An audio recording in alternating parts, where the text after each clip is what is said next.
Il est 7h08, c'est à la une. Le gouvernement va annoncer tout à l'heure son plan contre les discriminations à l'encontre des personnes LGBT+.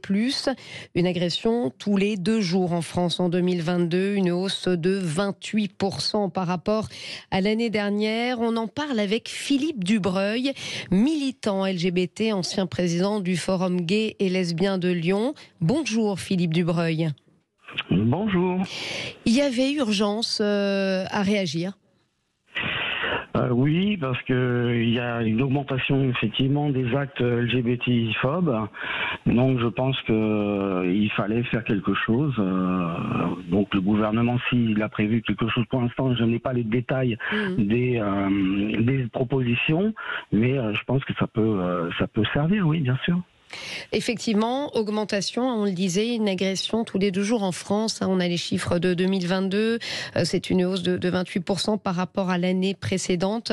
Comment vous expliquez cette hausse ? Je pense aussi parce que la communauté est de plus en plus visible. Donc ça peut aussi déranger certaines personnes, des gens qui sont peut-être pas ouverts à la différence. Donc c'est pour ça que c'est une augmentation à ce niveau-là, je pense aussi, non ? Dans certains secteurs particulièrement, notamment le sport, il y aura d'ailleurs des annonces en ce sens. Alors, le sport, effectivement, il y a beaucoup de travail. Il y a des associations qui militent, en particulier à Paris, sur le foot. On sait que le foot est quand même un milieu assez machiste et est très homophobe. Ça, c'est évident. On a eu très peu de sportifs de haut niveau qui ont fait leur coming out, quoi. Il y en a très peu parce qu'ils savent que leur carrière est peut-être entamée, quoi. Vous les avez rencontrés, ces sportifs, que vous ont-ils dit ? Alors, moi, personnellement, j'ai pas rencontré de sportifs de haut niveau à ce niveau-là. Mais même tout simplement dans des clubs amateurs ? Dans les clubs amateurs, ça se dit pas, quoi, surtout dans le milieu du foot. Bon, après, il y a quand même des sports qui sont plus ouverts, Il y a une particularité, en tout cas, dans le milieu du foot, selon vous. Surtout le foot, oui, parce que c'est des sports collectifs, assez machistes, donc ça ne se fait pas de faire son coming out. C'est compliqué. À l'école également, il y a des problèmes d'homophobie déjà. Et il y aura d'ailleurs des mesures en ce sens. Des ambassadeurs seront formés aux questions LGBT+. En tout cas, c'est ce que nous dit le Parisien qui a cru avoir des informations effectivement sur ce plan. Vous avez des remontées justement du terrain ?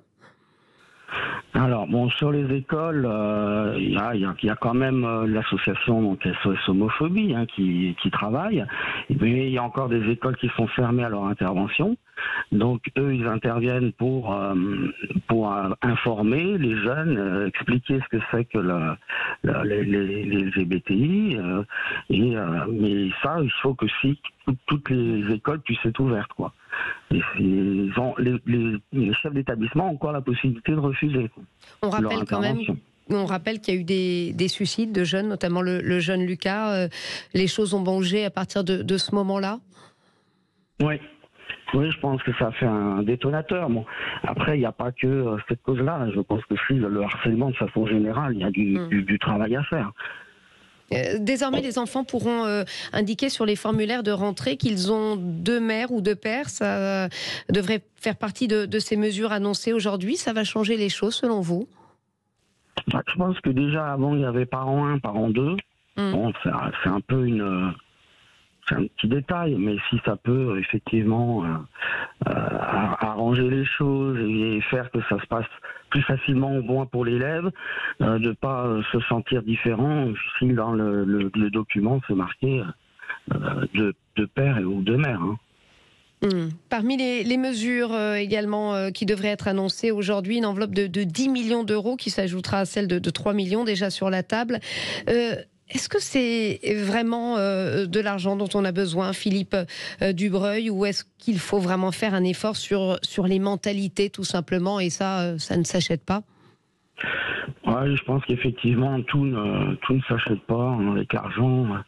Après l'argent, pourquoi pas, mais je pense aussi qu'il faut il faut des contrôles. Hein. Moi, j'ai jamais été adepte des subventions publiques. Hein. Oui. J'avais une association qui tournait sans subvention. Hein. Qu'est-ce que vous demanderiez justement, vous?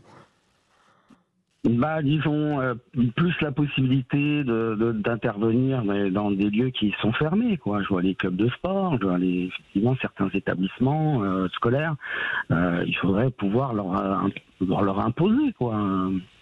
Au moins une journée dans l'année de sensibilisation. Après, parce qu'ils ont toujours la possibilité de refuser. Les établissements privés peuvent refuser. Hein. De la pédagogie, donc. Je pense plus la pédagogie, mais après, malheureusement, c'est compliqué parce que dans certains milieux, ça doit venir des parents. Hein. Oui, les parents bien sont sûr, fermés, les toujours enfants sont l'éducation, fermés, hein. les mentalités. Merci en tout cas Philippe Dubreuil, militant LGBT, ancien président du Forum gay et lesbien de Lyon. On suivra évidemment ces annonces du gouvernement aujourd'hui et restez avec nous, on se retrouve dans quelques instants.